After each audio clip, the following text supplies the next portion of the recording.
Bien, ahora sí, vamos a ir a la palabra del Señor, vamos a continuar con la serie del libro de los Hechos, ¿verdad? Esto nos habla de los hechos del Espíritu Santo. ¿Cómo fue que la venida del Espíritu Santo, que ahora hace una morada en todos los creyentes, esa promesa esperada, se manifiesta en el día de Pentecostés y los 120 son llenos, ¿verdad?, de la presencia de Dios? ¿Y ellos cómo estaban? Sentados, ¿verdad? Estaban sentaditos y fueron llenos en ese momento, ¿verdad? Porque su vida giraba en ese contexto, en las cosas del Señor, ¿verdad? Y fueron llenos, ¿verdad? En un momento cotidiano, fueron llenos de la presencia del Señor y como evidencia de aquello, como una acción milagrosa, hablaron ellos en otros idiomas, en otras lenguas, y eran lenguas conocidas y los que estaban ahí les escucharon, ¿verdad? Y podían escuchar las maravillas del Señor en su propio idioma. Recuerden que estaban los judíos ahí reunidos, eran judíos piadosos, dice la Biblia, que estaban ese día en la ceremonia, en la fiesta de Pentecostés, ¿verdad? 50 días después de la resurrección del Señor. Y bueno, dice que hubo como un estruendo. ¿Cómo? ¿Se acuerdan? Era como un estruendo de un viento, como algo parecido.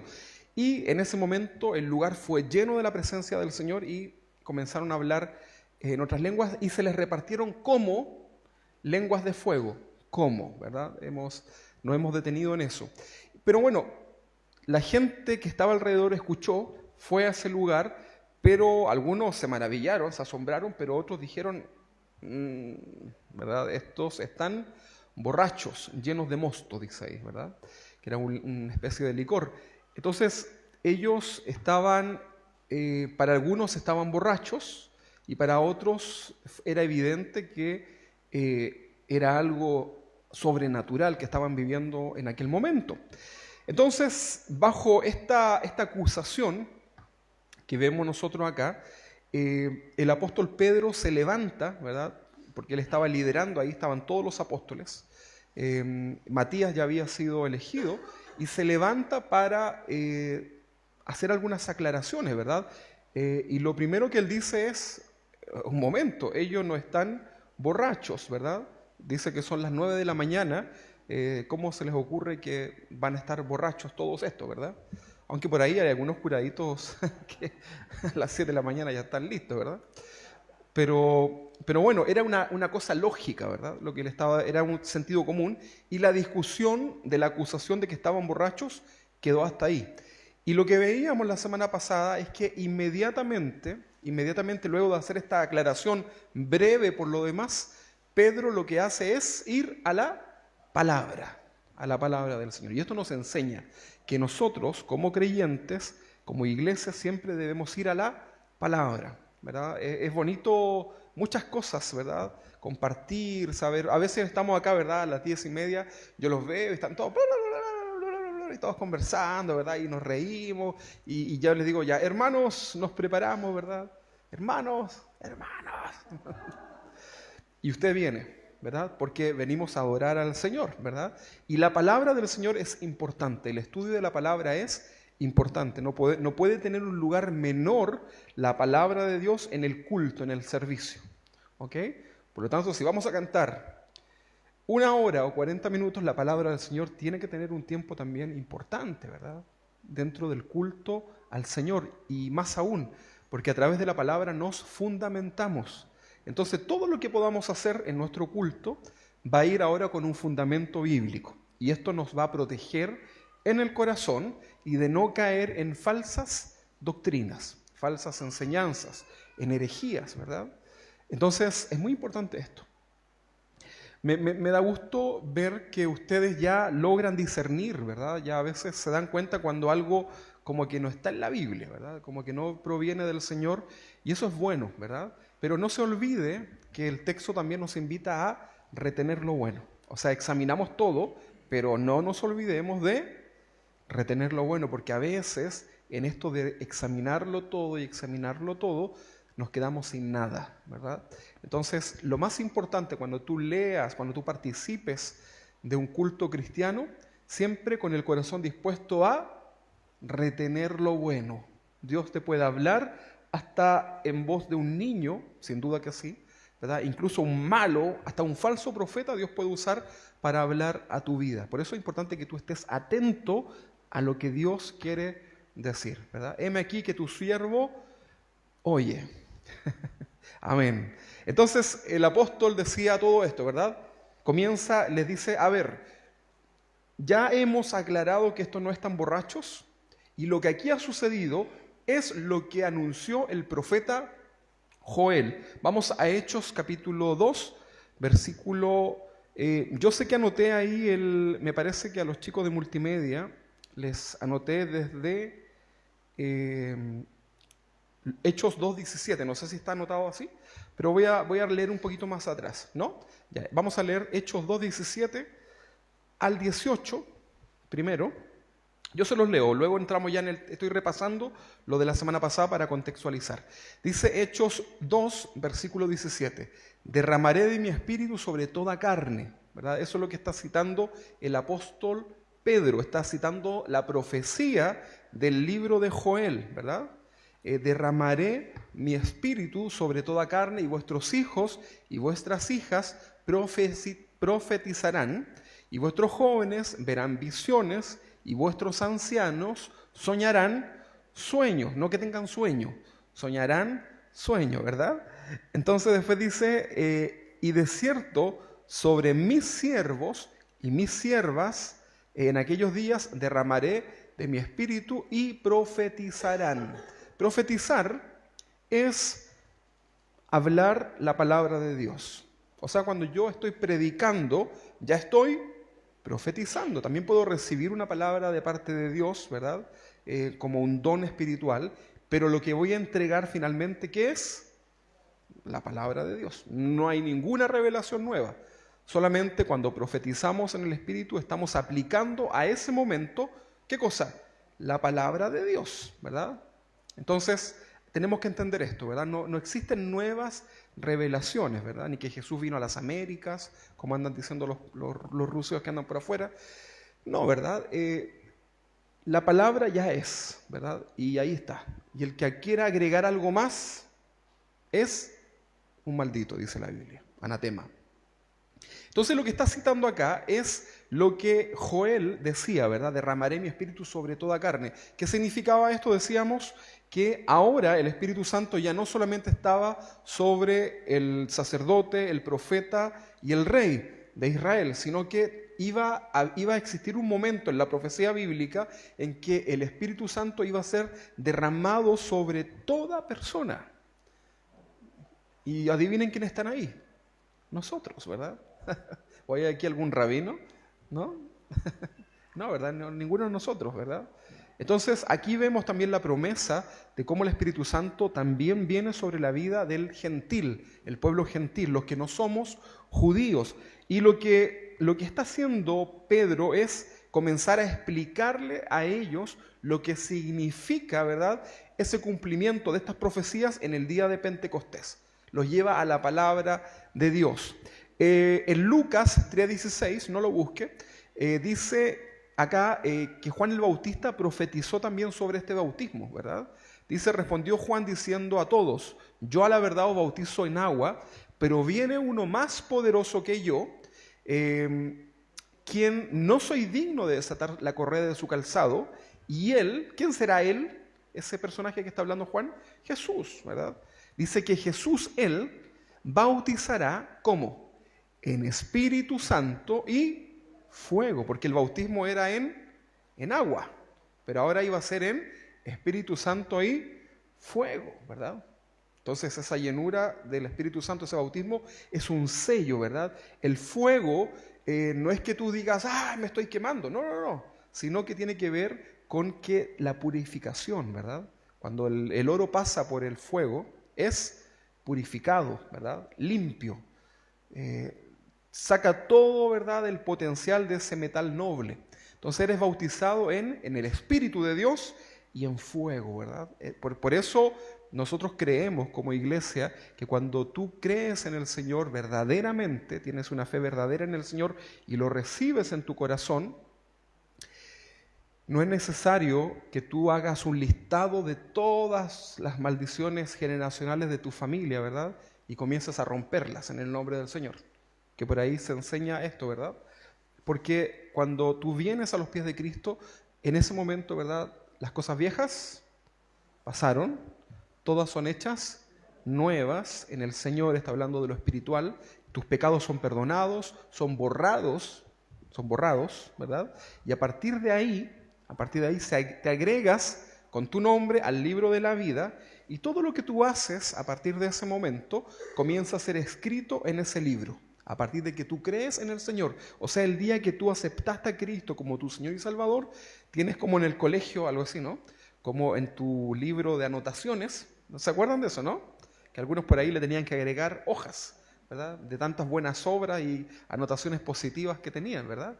Entonces tú ese día, tu nombre es inscrito en el libro de la vida y tus obras comienzan a ser escritas, para que un día esas obras salgan, ¿verdad? Ahí ante el tribunal de Cristo, cuando estemos ahí en la presencia del Señor, y esas obras serán, ¿qué serán? Antes de ser galardonadas, antes de ser premiadas, serán probadas, serán pasadas por fuego, ¿verdad? Nuevamente. Y si son de metal precioso, que hace esa comparación, de que son obras en el espíritu que proceden de un buen corazón, entonces serás galardonado. Recibirás una recompensa de parte del Señor, ¿verdad? En ese momento. ¿Te gusta eso, no? ¿Y sabes para qué es eso? Esos galardones, esas premiaciones, esos trofeos, esas perlas, no sé lo que tú quieras. ¿Sabes para qué es? Para que tú lo pongas delante del Señor. Es para que tú la guardes, ¿verdad? Y se vende corona, ¿verdad? En el Facebook del cielo. No. Esto es para que tú la pongas también delante del Señor. Esa es la actitud que tú tienes que tener siempre en el corazón. A Dios sea toda la gloria, por los siglos de los siglos. Amén. O sea, en el cielo seguiremos dándole la gloria al Señor. ¿Qué te parece? ¿Te gusta eso, no? ¿O quieres recibir la gloria para ti? No, ¿verdad? Ok, entonces, lamentablemente hoy se ha denigrado el mover del Espíritu Santo, ¿verdad? Se ha rebajado a simples gritos, retorceduras, desórdenes, muestras incluso de poderes milagrosos, caídas, etcétera, ¿verdad? Pero el Espíritu Santo es mucho, pero no tiene nada que ver con eso, porque el Espíritu Santo tiene que ver con la relación que permite conectar contigo, ¿verdad? En tu corazón, con Dios. Por medio del Espíritu Santo tú puedes tener comunión con el Señor. Dios puede hablar, es como una línea directa a tu corazón, ¿verdad? Que cuando tú te estés portando mal, el Señor, a través de su Espíritu Santo, te va a convencer de lo que estás haciendo es algo que transgrede su palabra, ¿verdad? Y tú puedes tener una relación muy cercana con el Espíritu Santo, ¿verdad? De cerca, de hablar con el Señor. ¿Te has visto alguna vez hablando con Dios? Probablemente.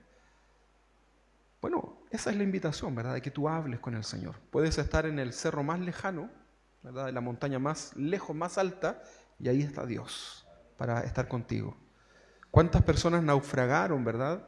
En medio de la tempestad, en el medio del mar, donde no quisiéramos estar, pero probablemente ahí clamaban a Dios y Dios estuvo ahí.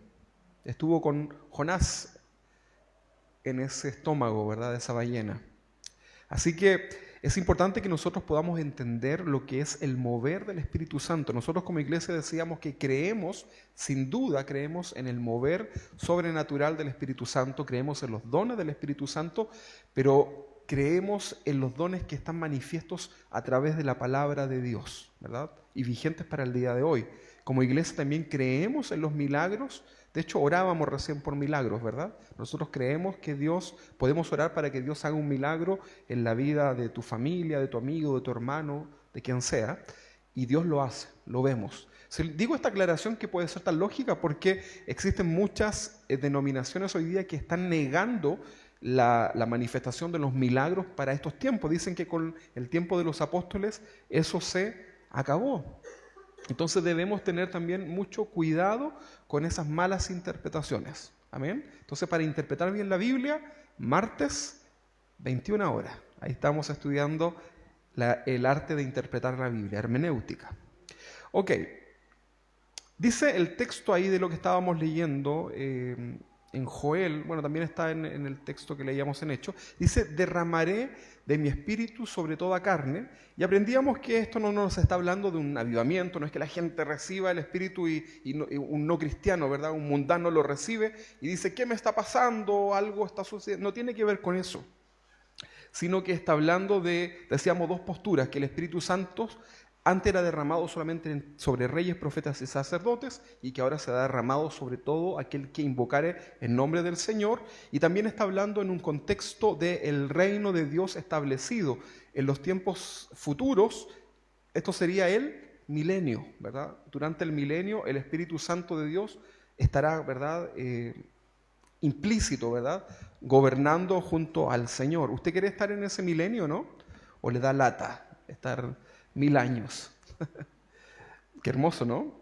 A veces nosotros hemos ido, hace poquito estuvimos ahí en Quintay con la hermana Carolita, con los hermanos, la hermana Kelly, con su familia, ¿verdad? Y hermoso el lugar, ¿verdad? Dan ganas de respirar todo ese aire, ¿verdad?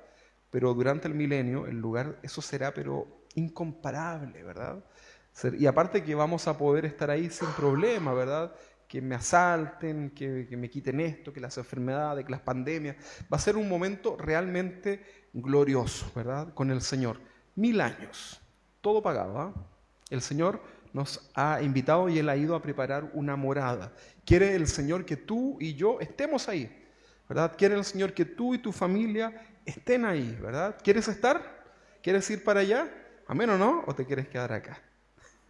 Bueno, es acá en realidad, va a ser en esta tierra restaurada. Bueno, sigamos con la lectura de Hechos, ya lo leíamos también la semana pasada, y daré, dice Hechos 2:19, dice, y daré prodigios arriba en el cielo y señales debajo de la tierra. Entonces, la profecía decía que los hablarán, serán llenos de la presencia de Dios, los ancianos tendrán sueños, ¿verdad?, los jóvenes visiones. Y dice acá que daré prodigios arriba en el cielo y señales abajo en la tierra. Está hablando de los días postreros. ¿Cuáles son los días postreros? ¿Será que estamos viviendo los días postreros o falta todavía? Porque si hablamos del día postrero, hoy día, para nosotros hoy día el día postrero es mañana. Cualquier cosa de aquí a después. Pero acá está hablando de que el día postrero tiene como inicio con la venida del Mesías. A partir de ahí se inicia el día postrero, ¿verdad? Y lo vemos acá. Fueron llenos de la presencia del Señor. Se cumplió, en primer lugar, esto que experimentaron los 120, 50 días después de la resurrección de Jesús. Entonces lo vemos acá que se comienza a cumplir. Dice que también habrán señales abajo de la tierra. Si bien esto en Pentecostés solo pudieron hablar en nuevas lenguas, que es lo que relata el relato de Hechos, que hablaron en nueva lengua, vemos nosotros más adelante en el libro de los Hechos cómo los prodigios, cómo los milagros, cómo las señales siguieron a los apóstoles. Lo vemos, ¿no? Usted ha leído probablemente muchos milagros que ahí se mencionan, pero vemos que lo que sigue no se cumplió todo ahí, ¿verdad? Esta profecía de Joel no se cumple completamente en el día de Pentecostés, sino que más bien va anunciando también lo que sucederá en los tiempos finales. Está hablando acá de la inminente llegada del día del Señor. Ese día también se conoce como el día grande y terrible. El día del Señor, ¿verdad? Día del Señor es cuando Dios actúa con juicio sobre la humanidad. ¿Va a estar usted ahí para ser enjuiciado? La iglesia no es enjuiciada, ¿verdad? Nosotros no estamos ahí en el juicio. Cuando hablamos del tribunal de Cristo, estamos hablando de ser galardonados, ¿verdad? Pero no es para juicio de salvación. Pero vendrá un día en donde esta humanidad recibirá el justo juicio de Dios, ¿verdad? Entonces, acá nos está hablando de que hay señales abajo de la tierra, ¿verdad? Y dice después, sangre y fuego y vapor de humo. El sol se convertirá en tinieblas, la luna en sangre, antes que venga el día del Señor, grande y manifiesto, y todo aquel que invocare el nombre del Señor será salvo. Las señales en la tierra y el cielo que el profeta menciona se relacionan en otras partes de la Biblia con los acontecimientos que rodean la segunda venida del Señor. ¿Cuándo es la segunda venida del Señor? ¿En el arrebatamiento que vamos a experimentar tal vez prontamente? No, la segunda venida del Señor es cuando Él pone sus pies sobre ese monte, ¿verdad? Recuerden que en los primeros capítulos de Hechos veíamos que Jesús había ascendido, ¿verdad? En el Monte de los Olivos, los discípulos le dicen adiós, ¿verdad? No te vayas, Jesús, ven pronto, Señor. Se va entre las nubes y el ángel dice, asimismo, o sea, como retroceder el video, asimismo como se ha ido, Él volverá, ¿verdad? O sea, pondrá sus pies en el Monte de los Olivos, ¿verdad? Ahí en Jerusalén. Ese monte existe por lo demás. Entonces, todas estas señales en la tierra y el cielo que el profeta está mencionando son la antesala justamente de este gran día, ¿verdad? Que rodea la segunda venida del Señor. ¿Usted espera la segunda venida del Señor o no? No, pues no tiene que esperarla porque nosotros nos vamos en el arrebatamiento, ¿verdad? No se equivoque. Porque mire, yo le hice ahí un juego de palabras, pero hay personas cristianas que están esperando la segunda venida, pero no es por un tema de mala interpretación. Ellos están diciendo, mi vida no es acorde a un cristiano, ¿verdad? Y cuando venga el Señor no voy a recibir la marca, ¿verdad? Voy a luchar en la tribulación para pasarla, ¿verdad? Y me voy después igual con el Señor. O sea, ellos esperan la segunda venida. ¿Se entiende, no? Pero nosotros esperamos el día que el Señor venga a buscarnos, ¿verdad? Al principio de la tribulación, al medio, mire, no se complique. Lo importante es que el Señor viene, ¿verdad que sí? Entonces el libro de Apocalipsis asocia ese tiempo terrible que está anunciando acá. Es importante que hablemos de esto porque Pedro menciona esto, ¿verdad? Recuerden que estaban todos escuchando. Él no eligió un mensaje así de, les voy a hablar de Jesús que nació en el pesebre. No tomó esa enseñanza. Tomó esta enseñanza del día grande y terrible. Pero fíjese lo que dice el versículo 22, dice, y todo aquel que invocare el nombre del Señor será salvo. Eso es lo importante.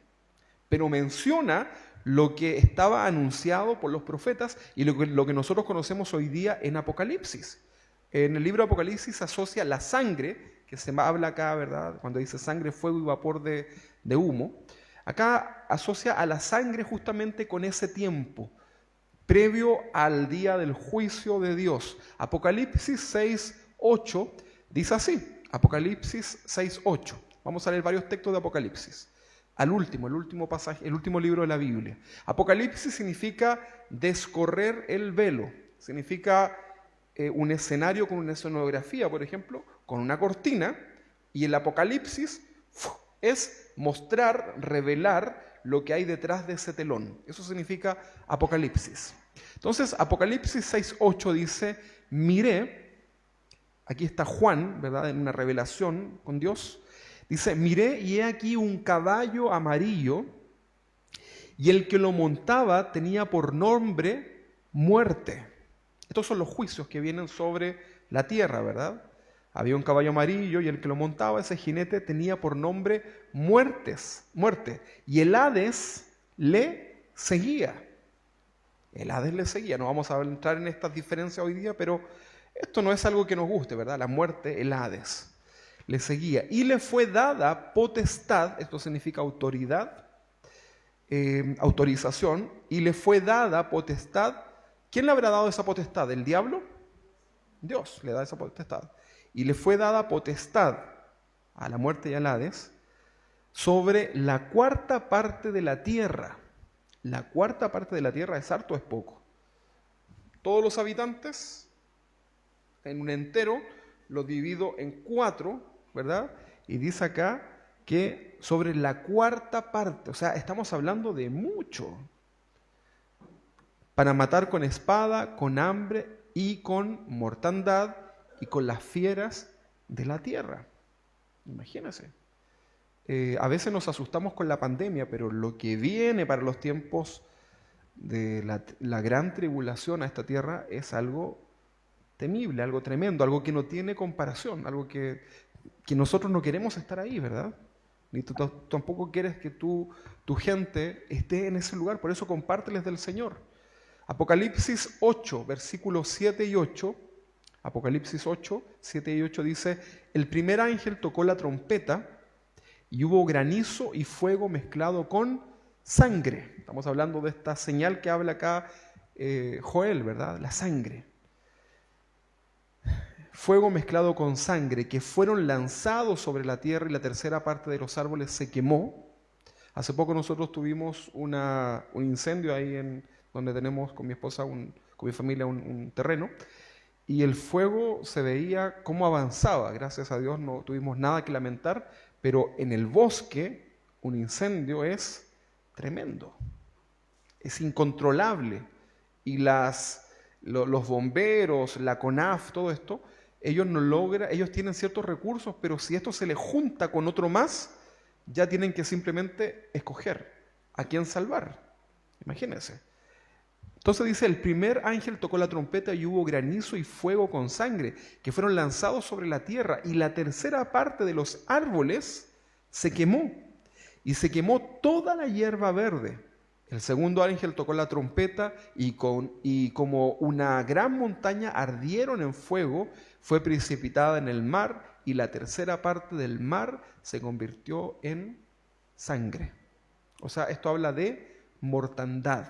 La sangre, en este caso, es un contexto de muerte, mortandad, sin posibilidad de salvación.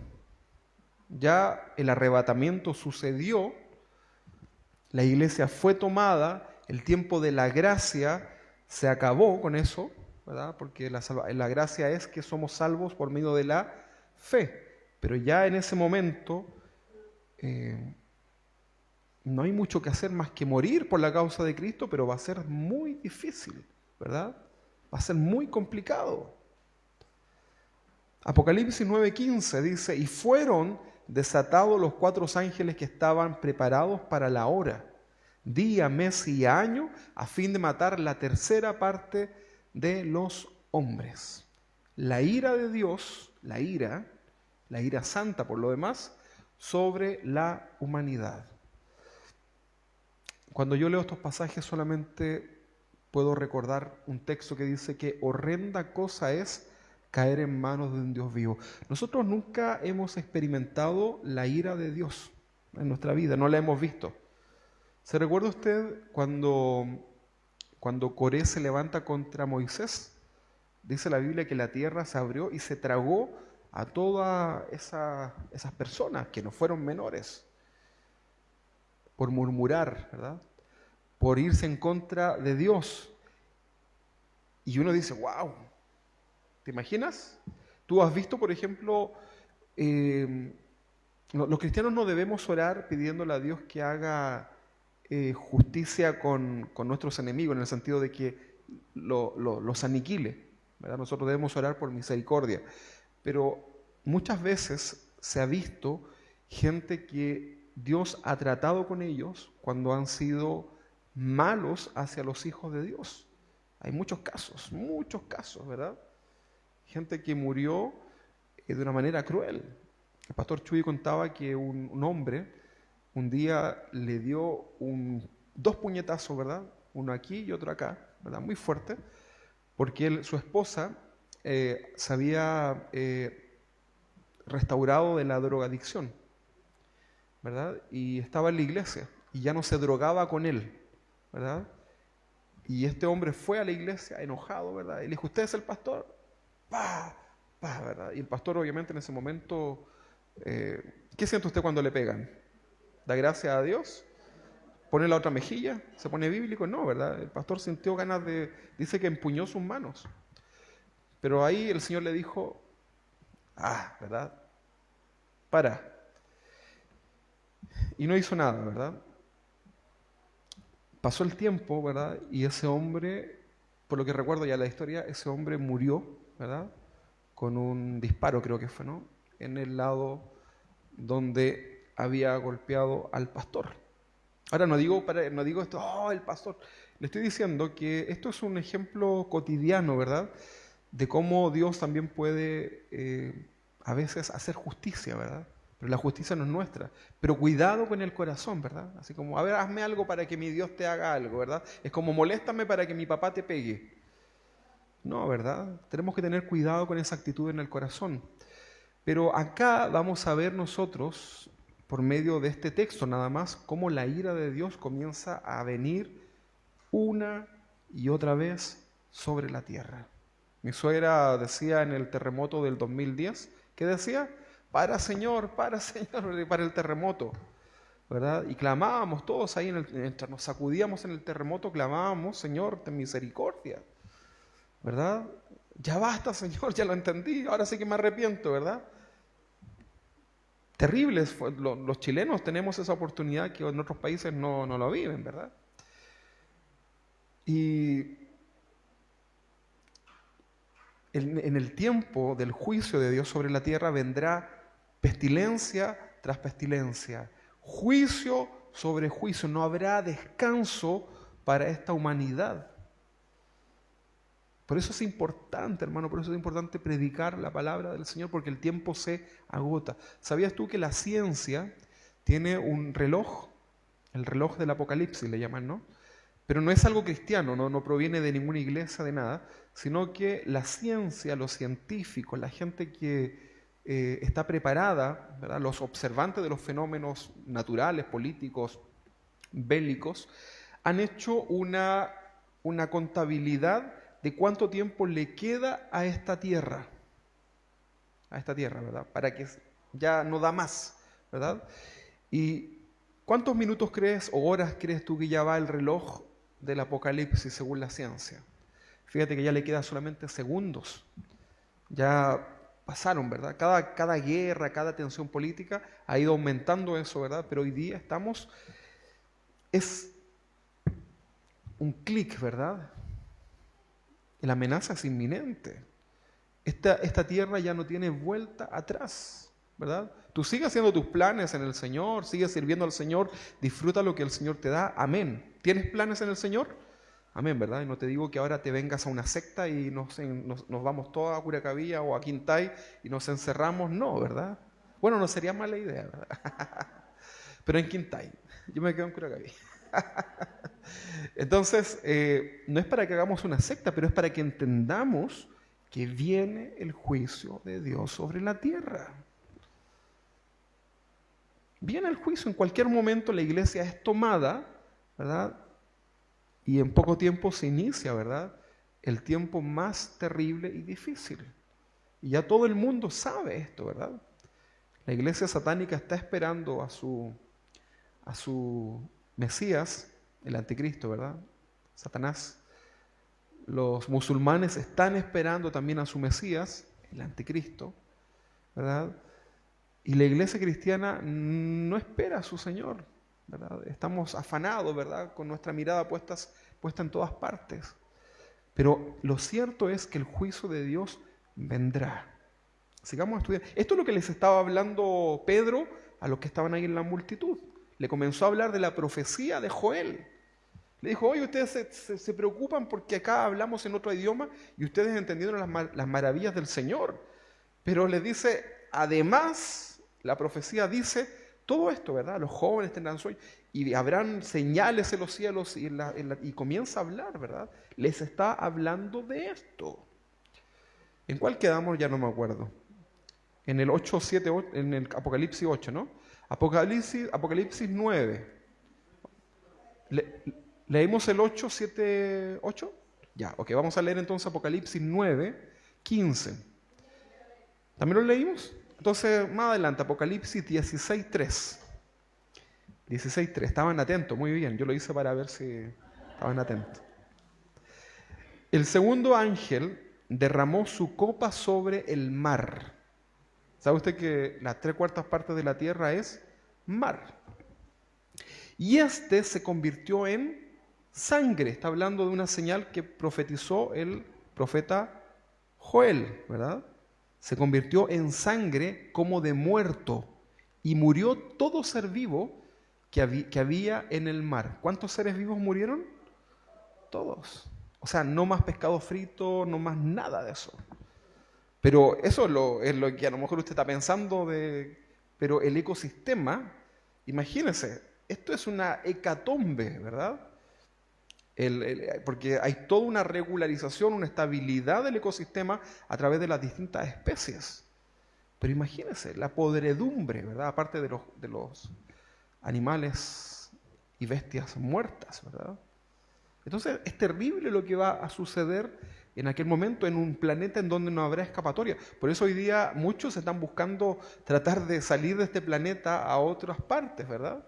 Por eso los multimillonarios, los que tienen acceso a información importante, construyen sus búnker, ¿verdad? Yo el otro día veía un búnker, ¿verdad? De no sé cuántos pisos hacia abajo, ¿verdad? Y está todo preparado, todo enlatado para poder sobrevivir. ¿Por qué creen ustedes que hacen esas cosas? Porque tienen evidencia y tienen información clasificada que en cualquier momento esto puede salirse de control. Ahora, ¿para qué le estoy contando esto? ¿Para que usted tenga miedo? No, es para que reaccionemos, ¿verdad? Hoy es el día, el momento, la hora, el minuto y el segundo en que podemos recapacitar, ¿verdad?, en las cosas del Señor, para que le compartas a aquel que necesita del Señor. También nos habla en el versículo que leíamos en la profecía de Joel, dice sangre y fuego y vapor de humo. Hablemos de la palabra fuego. Apocalipsis también menciona el fuego como parte de las señales que habrán previas al gran día y terrible de la segunda venida de Cristo, ¿verdad? Ahora, para los judíos ese día será el día de su redención, ¿verdad? Porque van a ser librados de la persecución que tendrá el anticristo con los chinos, ¿verdad? Y todos los países en contra de Israel. Pero será el día del gran juicio. Apocalipsis también menciona entonces el fuego. Vámonos a Apocalipsis 8:5. Dice que el ángel tomó el incensario y llenó de fuego del altar, y lo llenó del fuego del altar, y lo arrojó a la tierra. O sea, esto es un fuego, es un juicio que viene ¿de quién? De Dios, ¿verdad? Que a veces tenemos estos conceptos del diablo en el infierno pegándole machacazo a los pecadores, ¿verdad?, que están ahí. Tal vez esto le causó... ¿Cómo? ¿Cómo fue que dijo? Entonces dice que el ángel tomó el incensario y lo llenó del fuego del altar y lo arrojó a la tierra, y hubo truenos y voces y relámpagos y además, como broche de oro, un terremoto. No es lo mismo tener fuego sin terremoto, ¿verdad? Imagínense. Pero esto tiene también un sentido que va más allá. Apocalipsis 8, en el versículo 7, dice: el primer ángel tocó la trompeta y hubo granizo y fuego mezclado con sangre. Ya hablábamos de la sangre, que fueron lanzados sobre la tierra, y la tercera parte de los árboles se quemó, y se quemó toda hierba verde. Lo leíamos también, ¿verdad? En el versículo 8 dice: el segundo ángel tocó la trompeta y una gran montaña ardiendo en fuego,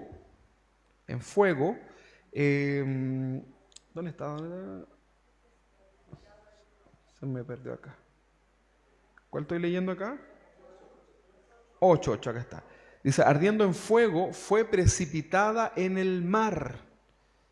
La gran montaña ardiendo en fuego fue precipitada en el mar. Y la tercera parte del mar se convirtió en sangre. Ahí hay muchas interpretaciones de qué pudo ser esto, ¿verdad?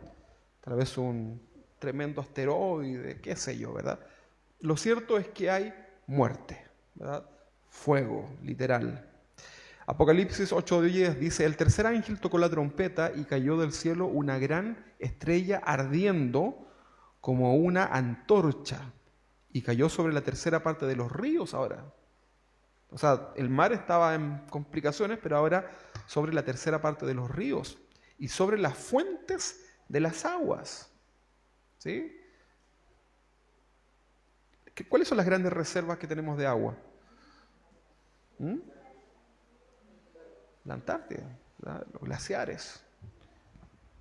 Y eso está hoy día desapareciendo. Ya está desapareciendo, ¿verdad?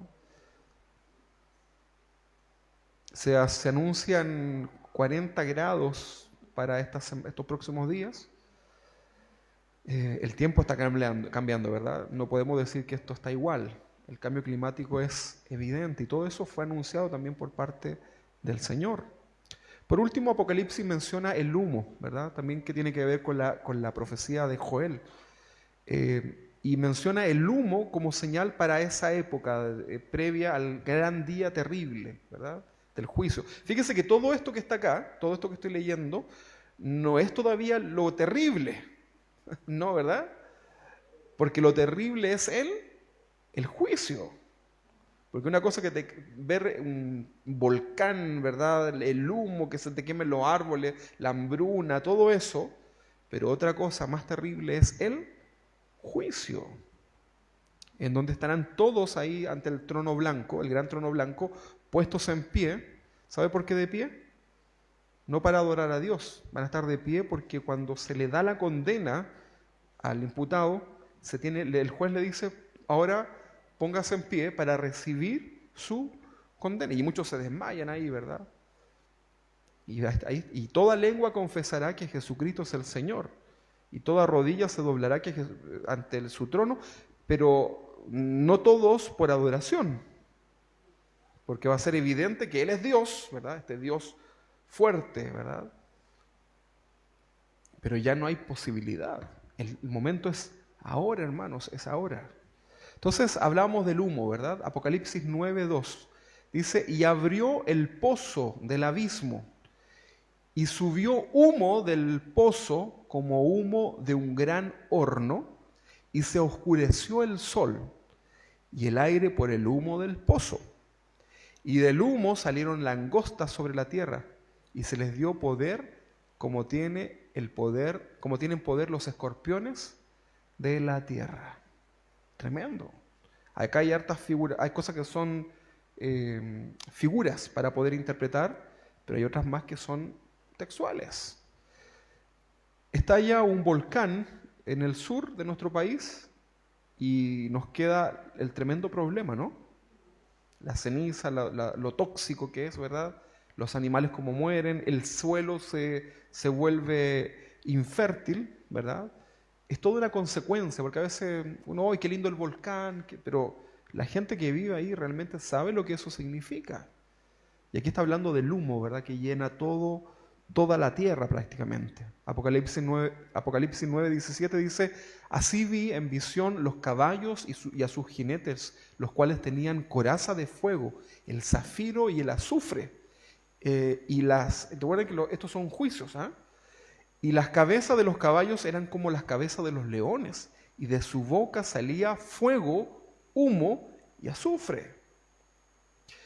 Por estas 3 plagas fue muerta la tercera parte de los hombres, por el fuego, por el humo y el azufre que salían de su boca. La profecía de Joel habla de todo esto. Apocalipsis 18:9, y los reyes de la tierra que han fornicado con ella, está hablando de la gran ramera, ¿verdad? Entendemos quién es esta institución, y con ella han vivido en deleite, llorarán y harán lamentación sobre ella cuando vean el humo de su incienso. Nuevamente el humo, ¿verdad?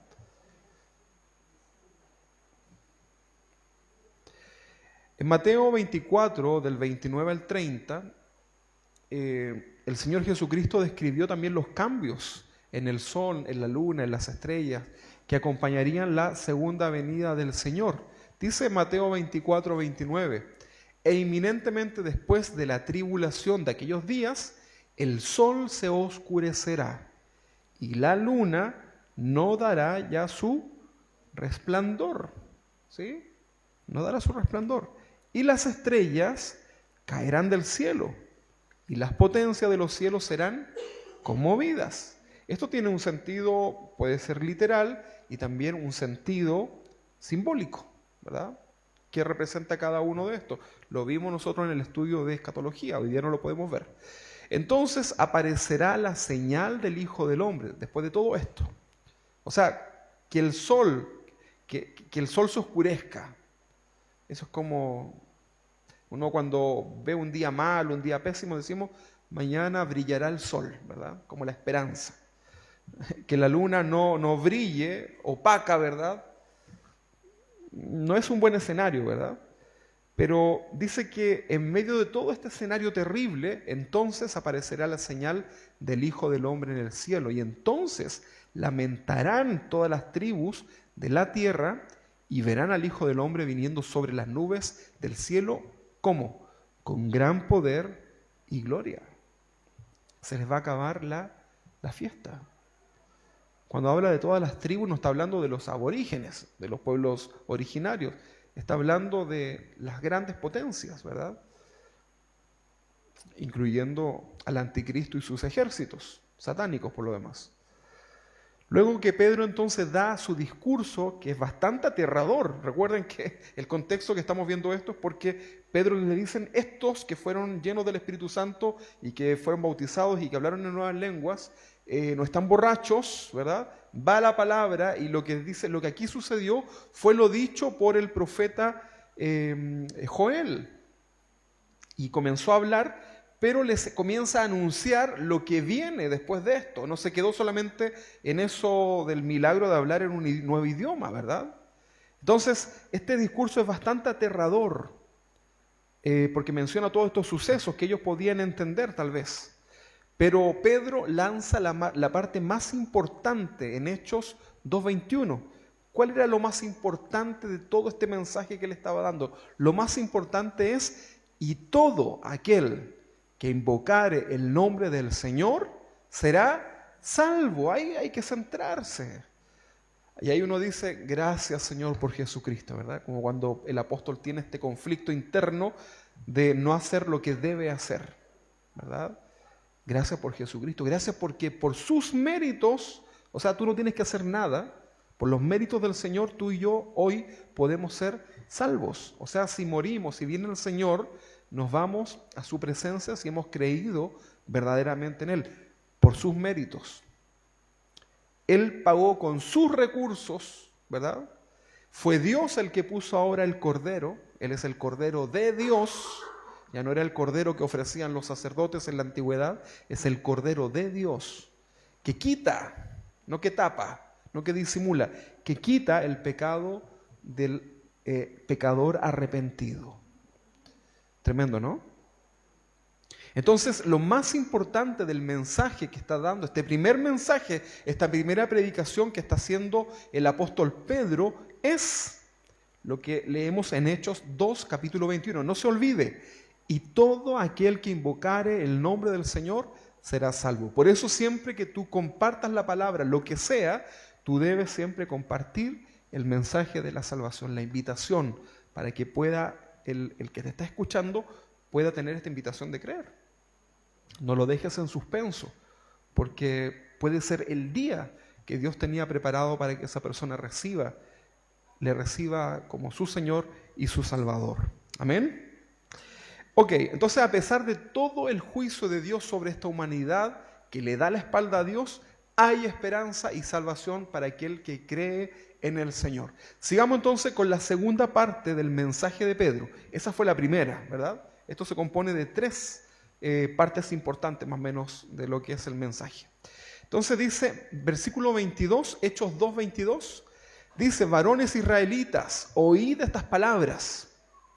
Jesús Nazareno, ahora ya va el mensaje en relación a Jesús, varón aprobado por Dios entre vosotros, ¿cómo fue aprobado? Con las maravillas, los prodigios y las señales que Dios hizo entre vosotros por medio de él.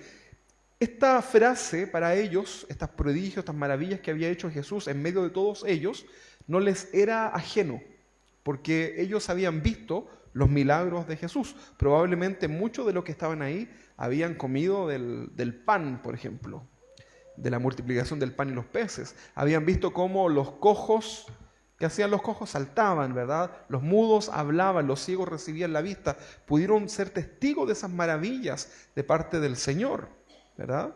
Entonces les dice, Jesús Nazareno, varón aprobado por Dios entre vosotros con las maravillas, prodigios y señales que Dios hizo entre vosotros por medio de él, como nosotros mismos sabéis. A este, entregado por el determinado consejo y anticipado conocimiento de Dios, prendisteis y matasteis. O sea, lo entregaron y lo mataron por mano de inicuo. ¿Cómo lo hicieron? Crucificándolo. Les está diciendo, los está responsabilizando Pedro del gran daño que ellos habían hecho. Daño, por supuesto, entre comillas, entendiendo el contexto, ¿verdad?, de traición. Porque todo esto, recuerden que fue necesario, ¿verdad?, y Dios lo permite para que tú y yo hoy día tengamos salvación por medio de este juicio. ¿Se acuerda cuando Pedro, creo que fue el que le dijo que no te acontezca todo esto, ¿verdad? Y el Señor le dice, cállate, diablo, ¿verdad? Porque todo eso era necesario que sucediera. Usted no le desea la muerte a Jesús, ¿no? Pero era necesaria para poder ser salvo, ¿verdad? Imagínate ese dolor de sus discípulos, ¿verdad? El dolor de su madre en esta tierra, de saber que era necesario que Él muriera cruelmente lapidado en la cruz. Imagínate. Terrible, ¿no? ¿Cuánto has sufrido tú, por ejemplo, cuando ves a tu hijo, a tu hija, que le tienen que hacer algún procedimiento médico, que el niño llora, le duele, ¿verdad? Y tú con todo tu corazón, se te comprime el corazón, ¿verdad? Pero tú en el fondo sabes que eso es bueno y necesario para el bien de él, ¿verdad? Algo así, pero elevado a una potencia, fue lo que sucedía cuando Cristo, el Señor, estaba entregando su vida por ti y por mí en la cruz. Tremendo. Versículo 24. Al cual Dios levantó, porque le habían matado, lo habían crucificado, al cual Dios levantó, suelto los dolores de la muerte, por cuanto era imposible que fuese retenido por ella. ¿Por quién? Por la muerte, ¿verdad? Porque David dice de él, el rey David decía, veía al Señor siempre delante de mí, porque está a mi diestra, no seré conmovido. Por lo cual mi corazón se alegró y se gozó mi lengua, y aún mi carne descansará en esperanza. Esto lo estaba diciendo David. Para ello, David era un referente, lo que estaban escuchando. Porque no dejará mi alma en el Hades, ni permitirá que tu santo vea corrupción. Me hiciste conocer los caminos de la vida, me llenarás de gozo con tu presencia. Y luego dice Pedro a los que estaban escuchando, porque acá está citando las palabras de David, pero ahora les dice, varones, hermanos, ¿se os puede decir libremente del patriarca David que murió y fue sepultado? Y su sepulcro está con nosotros hasta el día de hoy. Pero siendo profeta y sabiendo que con juramento Dios le había jurado de que su descendencia, en cuanto a la carne, sus hijos, levantarían al Cristo para que se sentase en su trono, viéndolo antes, habló de la resurrección de Cristo, que su alma no fue dejada en el Hades, ni su carne vio corrupción. Esto es profundo, ¿ah? A este Jesús resucitó Dios. O sea, hace referencia a lo que David estaba diciendo, no para sí, sino que en referencia al Mesías. A este Jesús resucitó Dios, de lo cual todos nosotros somos testigos. Así que, exaltado por la diestra de Dios y habiendo recibido del Padre la promesa del Espíritu Santo, ha derramado esto que vosotros veis, o sea, esto que han visto de hablar en nuevas lenguas, ¿verdad? Lo que acababan de presenciar, ha derramado esto que vosotros veis y oís, porque David no subió a los cielos por él mismo. Y dice acá, dijo el Señor Dijo el Señor a mi Señor, siéntate a mi diestra, hasta que ponga a tus enemigos por estrados de tus pies. Sepa pues ciertísimamente toda la casa de Israel que a este Jesús, a quien vosotros crucificasteis, Dios le ha hecho Señor y Cristo. O sea, el Curios, el Señor de todo, y el ungido, el Cristo. Esto es una declaración peligrosa. Mire, vaya usted a decir a una sinagoga que Jesucristo es Dios. Hoy día. Los judíos lo van a pescar en una... ¿Ha visto cuando toman en una silla a la gente en las fiestas judías? Bueno, lo van a poner en una silla, ¿verdad? Pero no va a haber música contenta, ¿verdad? Lo van a tirar lejos, ¿verdad? En Israel, hoy día, cuando un cristiano predica, ¿sabe lo que le sucede? Lo escupen, lo maldicen. Cuando proclaman que Jesucristo es el Señor, es el Curio, es el Dios, el Mesías, eso provoca una ira, un celo en los judíos, ¿verdad? Que los lleva a escupir a una persona que solamente está proclamando lo que él cree, ¿verdad? Imagínense. ¿Cómo se sentiría usted? Bueno, lo que estaba haciendo Pedro delante de todos esos judíos piadosos, temerosos, era decirles que el Jesús que ellos habían asesinado y matado era Señor y Cristo. O sea, era Dios, ¿verdad? El Mesías. Entonces, eso era peligroso. O sea, se exponía a Pedro a que lo mataran. Y bueno, lo mataron. Por si no, más adelantito, ¿verdad? Entonces, ¿cómo fue el mensaje, la primera predicación de Pedro, la primera predicación en la iglesia cristiana? Fue un mensaje bastante incómodo. Fue un mensaje bastante confrontacional, ¿verdad? De acusación de que tú eres el culpable de haber asesinado, ¿verdad?, a ese señor. Y bueno, luego sigue la enseñanza que estamos viendo acá, ¿verdad? Estas doctrinas importantes, la resurrección, que Jesucristo fue exaltado, ¿verdad? Que fue reconocido como Cristo y Señor. Toda esa es la enseñanza de la predicación que hace Pedro en esta primera enseñanza, ¿verdad? Entonces, en esta tremenda predicación el apóstol Pedro está afirmando que lo tan esperado por los judíos, que era el tiempo mesiánico, que venga el Mesías, había iniciado a través del ministerio público de Jesús. Todo judío espera al Mesías. ¿Sabías tú eso, no? ¿Sabías tú que los judíos hoy día, dentro de la cultura y la religión judía, ellos han declarado abiertamente que el Mesías ya viene? Rabinos muy importantes han dicho que el Mesías ya está en la tierra. ¿Sabían ustedes esas declaraciones? Usted debe entender que el Mesías para los judíos será el anticristo. No va a ser Jesús primeramente. Después sí. Pero ellos esperan al Mesías, el anticristo, un líder mundial, ¿verdad? Que va a traer paz, va a traer provisión. ¿A quién? A Israel y también junto con ellos a toda la tierra. Hoy día el mundo necesita un líder mundial, ¿sí o no? Sálgase del contexto bíblico. Necesita el mundo hoy día un líder mundial, alguien que organice todo esto, que nos alinee, ¿verdad? Que quite las guerras entre los países, que todos luchemos en beneficio de cada uno de nosotros, ¿verdad? Que no haya más abusos, corrupción.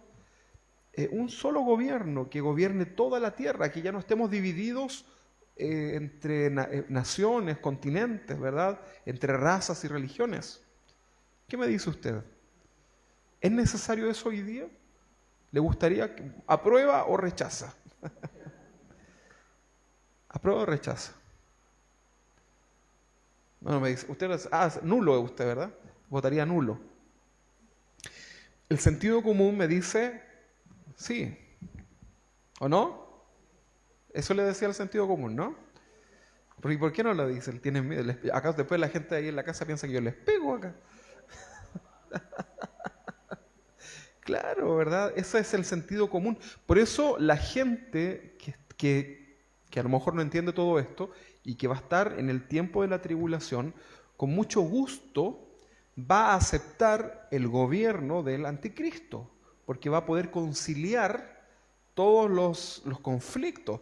Tan así que el anticristo va a ser capaz de poder conseguir que los judíos, tan odiados hoy día, ¿verdad?, puedan recuperar ese terreno donde tienen hoy día, donde deben construir el templo que fue destruido en el año 70 después de Cristo, ¿verdad?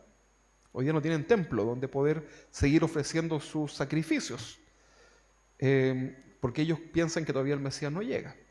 Entonces el Mesías va a tener esa posibilidad de conciliar musulmanes, judíos, cristianos, agnósticos, ateos, ¿verdad?, satánicos, todos por We Are the World, ¿verdad? En serio.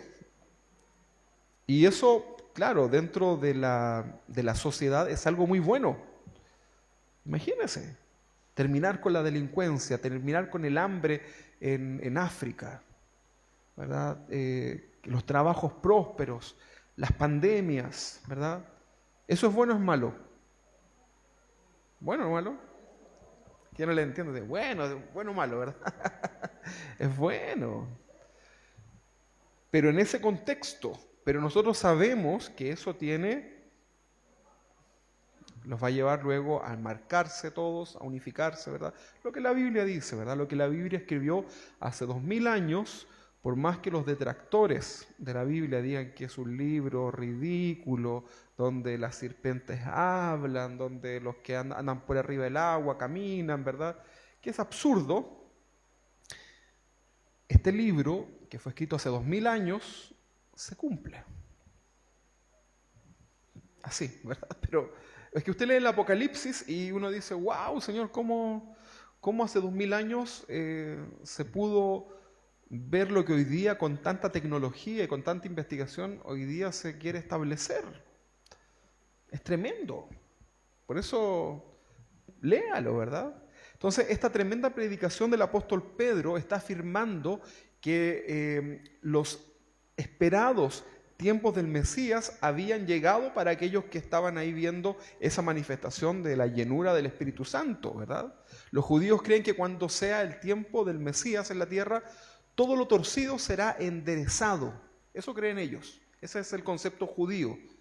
Ellos no creen que el Mesías es Dios. Ellos creen que va a ser un hombre inspirado y ayudado por Dios, un hombre político, tal vez bélico. Por eso le decían hijo de David, ¿verdad? Porque creían que Jesús era como un líder político.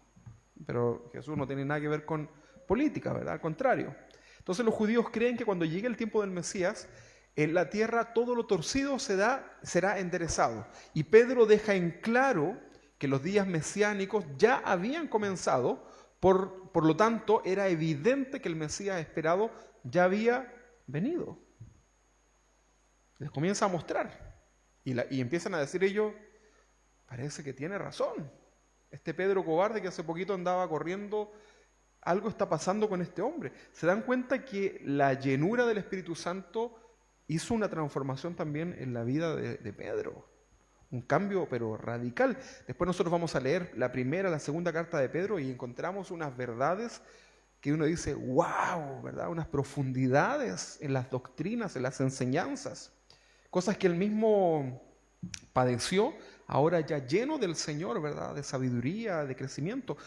Así que hay oportunidad, hermano. Si tú eres inmaduro, hay oportunidad en el Señor de crecer. Entonces, Pedro deja en claro que esos días del Mesías estaban ahí, habían comenzado, ¿verdad? Por lo tanto, era evidente, ¿verdad?, que había venido y que lo habían despreciado.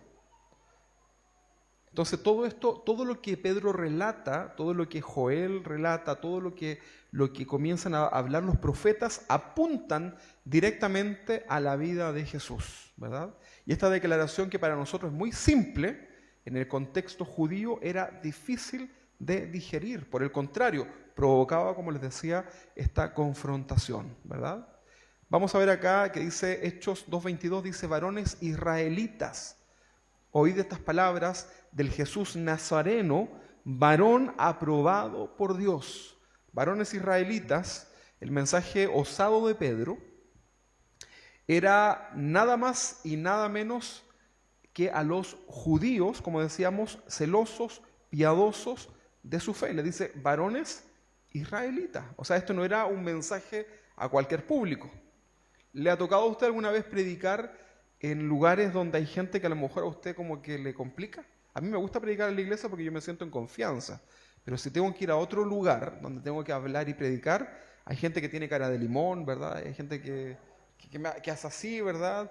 Tiene sus actitudes que uno como que le cuesta, ¿verdad? No sé si le ha pasado alguna vez, si le ha tocado compartir en otra parte. Pero el mensaje, el escenario que tenía Pedro era un escenario, un público difícil, ¿verdad? Entonces les dice a ellos, varones israelitas, ¿verdad? Durante el ministerio de Jesús los milagros fueron necesarios, ¿para qué? ¿Por qué? Aparte de que había necesidad. ¿Por qué Dios permite y Jesús hace estos milagros? Porque era la forma de poder confirmar la gracia de Dios sobre su siervo Jesús. Que existan milagros que cada cierto tiempo experimentamos como iglesia del Señor es para que se confirme, para los que tienen una fe más débil, que Jesús gobierna su iglesia. Que tú puedas sorprenderte de hablarle a alguien y que esa persona reciba del Señor es para testimonio también de que hay algo en ti, ¿verdad?, dado por Dios para poder proclamar libertad en los cautivos, ¿verdad? Cuando le dice en el pasaje de Hechos 2:22 dice, varones israelitas, oíd estas palabras de Jesús Nazareno. La palabra Jesús Nazareno, este era el nombre con el cual se le conoció comúnmente a Jesús, ¿verdad? Durante su ministerio público, Jesús Nazareno, ¿verdad? Este nombre lo vincula con el origen de su nacimiento, en Nazaret, ¿verdad? Y de aquí viene Jesús de Nazaret, ¿verdad? Siempre iba relacionado con el nombre, ¿verdad? Por ejemplo, Christopher de Talagante, ¿verdad? Rubén de la Dehesa, de la de esas casas que el gobierno les entrega, ¿verdad? Jesús de Nazaret, ¿verdad? Y este nombre, Jesús de Nazaret, fue el nombre puesto en la cruz. Ahí en Juan capítulo 19, en el versículo 19, decía esto. Escribió también Pilato un título que puso sobre la cruz, el cual decía, Jesús Nazareno, Rey de los judíos. ¿Qué le parece? Bonito título, ¿no? Pero a pesar de que este nombre se escribe en un contexto de burla, recuerde que le ponen un manto escarlata, le ponen una corona de espinas, ¿verdad?, sobre la cabeza.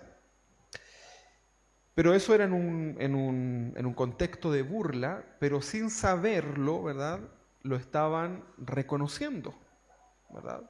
Porque Dios no necesita un trono terrenal, porque Él ya tiene un trono celestial, ¿verdad? Dios no necesita que le subamos el ánimo, ¿verdad?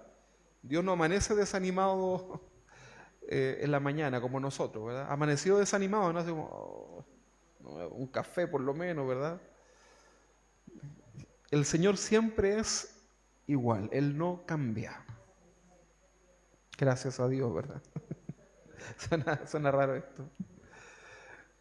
Entonces, acá el título varón Jesús Nazareno, entendemos por qué, ¿verdad? Era un reconocimiento. Todo esto que estaba diciendo Pedro les estaba causando escozor a los que escuchaban eso, ¿verdad? Porque estaba literalmente vinculando la figura de Jesucristo, muerto, resucitado, ¿verdad?, y exaltado por lo que cuenta más adelante, en el lugar del Mesías. Entonces esto estaba causando algunos ya se estaban rasgando su vestidura, que era la tradición de cuando se hablaba una cosa que transgredía el nombre de Dios. Pero ahí estaba Pedro, ¿verdad? Lleno del Espíritu Santo, diciéndoles, varones, ¿verdad? Israelitas, entiendan, ¿verdad? Así también van a estar los dos testigos en el Apocalipsis, ¿verdad? En el tiempo de la tribulación, ahí en el muro de los lamentos probablemente van a estar testificándole a los israelitas que Jesucristo es el Señor, ¿verdad? Y estarán ahí, ya estudiábamos quién probablemente podrían ser esos dos testigos, ¿verdad? Que no son los testigos de Jehová tampoco, ¿verdad? Pero van a estar ahí en ese lugar diciendo a los judíos, revelándoles las profecías que ellos conocen, diciéndole, este es Jesucristo el Señor, ¿verdad? Y va a ser tremendo eso, tremendo. Varón aprobado por Dios, dice el texto. La palabra aprobado se usa y se aplica de distintas formas, ¿verdad? Jesús fue manifestado humanamente en esta tierra dejando su testimonio como evidencia, ¿verdad?, de que Él era Dios. ¿Tenía un buen testimonio Jesús? ¿Sí o no? ¿O más o menos? ¿Había días que tenía buen testimonio y había días que tenía mal testimonio? Siempre un varón recto, ¿verdad?, de testimonio. Así debemos ser nosotros, ¿verdad? Dice acá, varón aprobado por Dios, Jesús, ¿verdad? En la condición de hombre, ¿verdad? Recuerde que también Jesús es 100% Dios, pero en su condición de hombre es un varón aprobado por Dios. Rectitud, no hay pecado en él. Fue tentado, pero no hay pecado en él.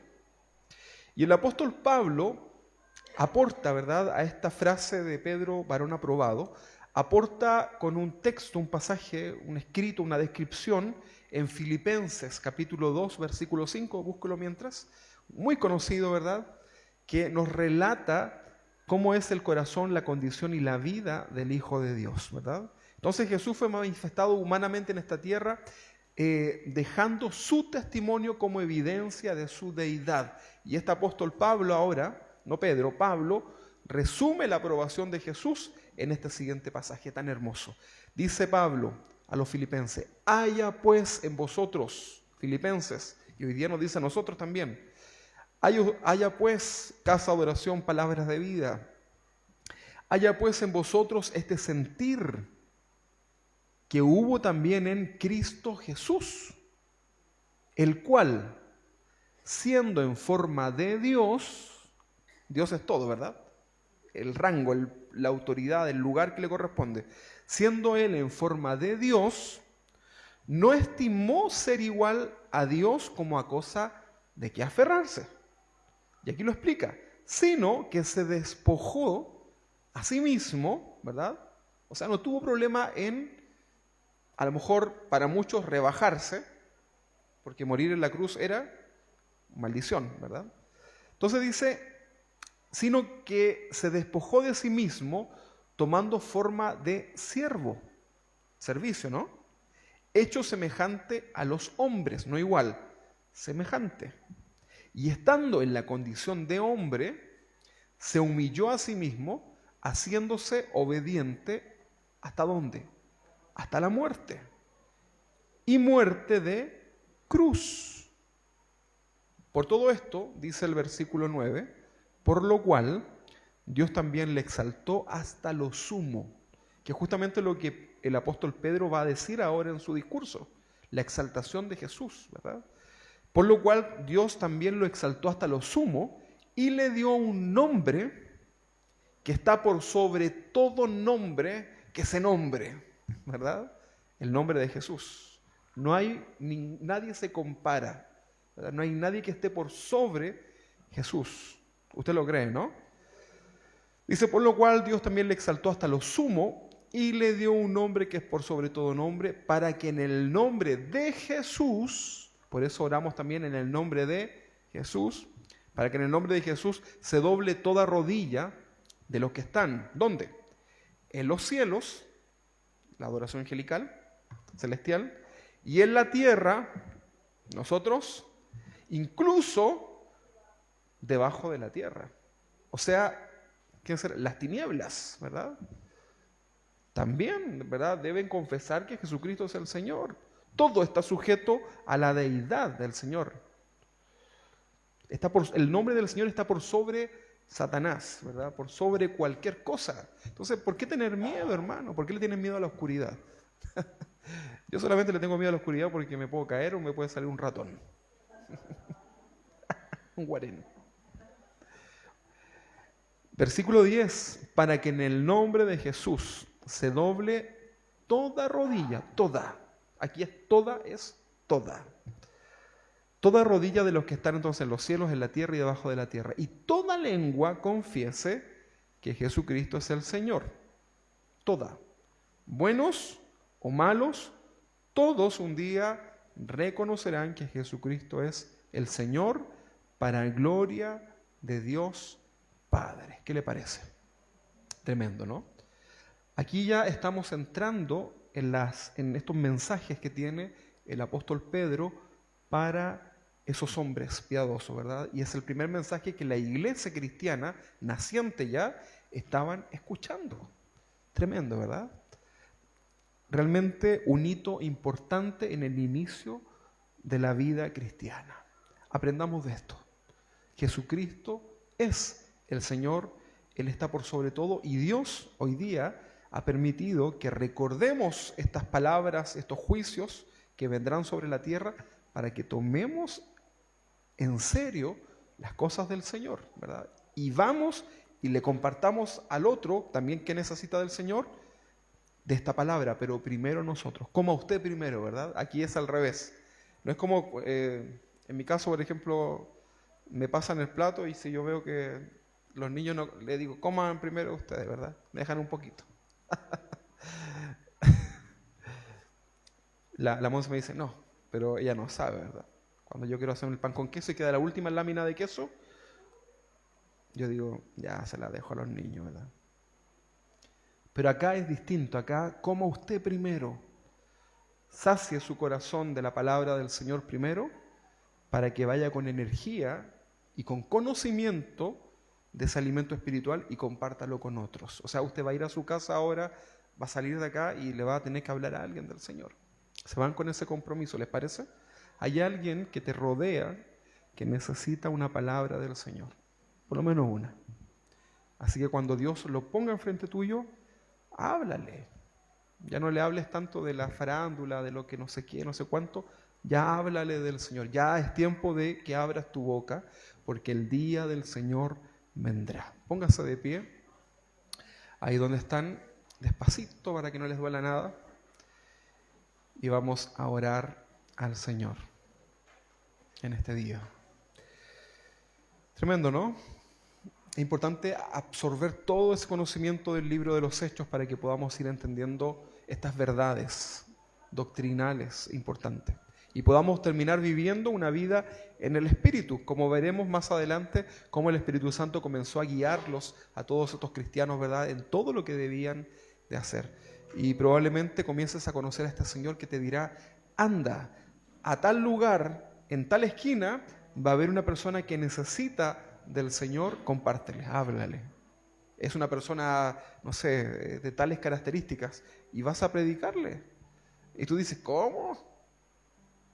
Así es el Espíritu Santo, claro y preciso, ¿verdad? Pero tenemos que primero ir fundamentándonos en lo que la palabra de Dios dice.